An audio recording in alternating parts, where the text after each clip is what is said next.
Évangile de Jésus-Christ selon saint Matthieu. En ce temps-là, Jean le Baptiste entendit parler dans sa prison des œuvres réalisées par le Christ. Il lui envoya ses disciples et par eux lui demanda : « Es-tu celui qui doit venir ou devons-nous en attendre un autre ?» Jésus leur répondit : « Allez annoncer à Jean ce que vous entendez et voyez. Les aveugles retrouvent la vue, les boiteux marchent. Les lépreux sont purifiés et les sourds entendent. Les morts ressuscitent et les pauvres reçoivent la bonne nouvelle. Heureux celui pour qui je ne suis pas une occasion de chute. » Tandis que les envoyés de Jean s'en allaient, Jésus se mit à dire aux foules à propos de Jean : « Qu'êtes-vous allés regarder au désert ?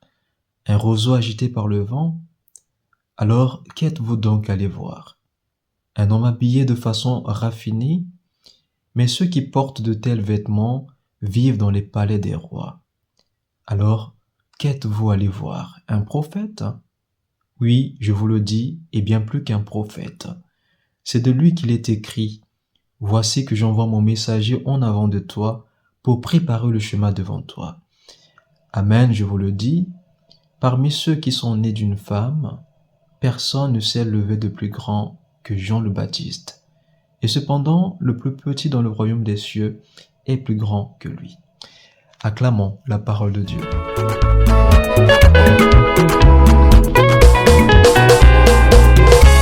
C'est un jour béni, un jour de joie. Commençons tout de suite par lever le voile sur la finale de notre évangile d'aujourd'hui.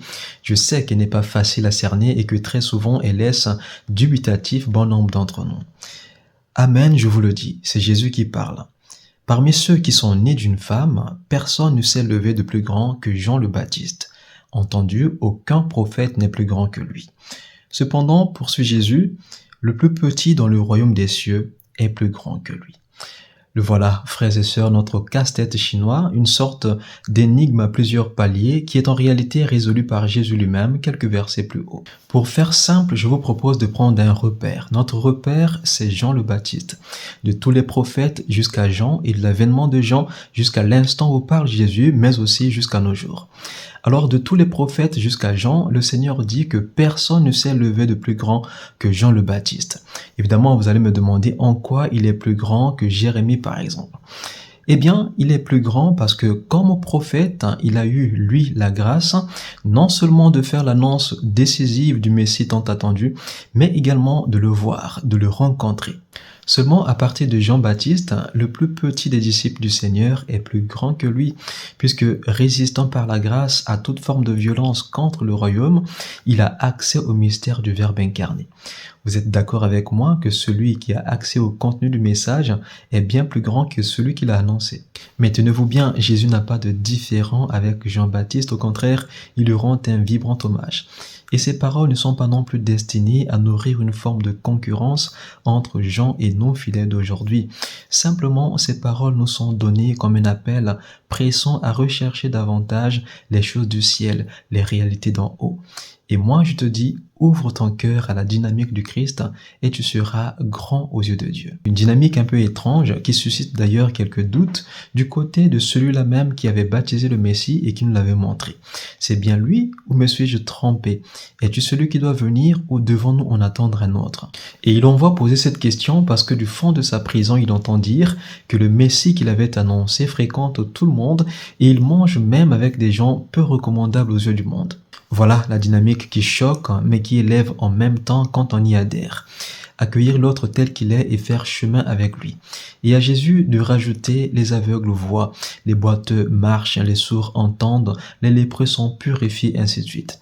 Les aveugles, et tous les autres d'ailleurs, retrouvent quelque chose. Mais ils retrouvent beaucoup plus que cela. Ils retrouvent la joie de vivre. Aujourd'hui, c'est dimanche de la joie. Alors, chers amis, accueillons cette joie du Seigneur et partageons-la autour de nous. Je prie donc pour chacun et chacune d'entre nous.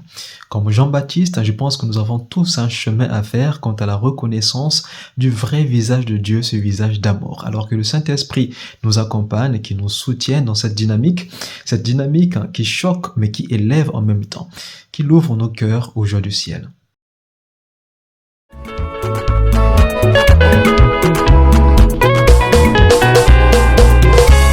C'est un jour béni, un jour de joie.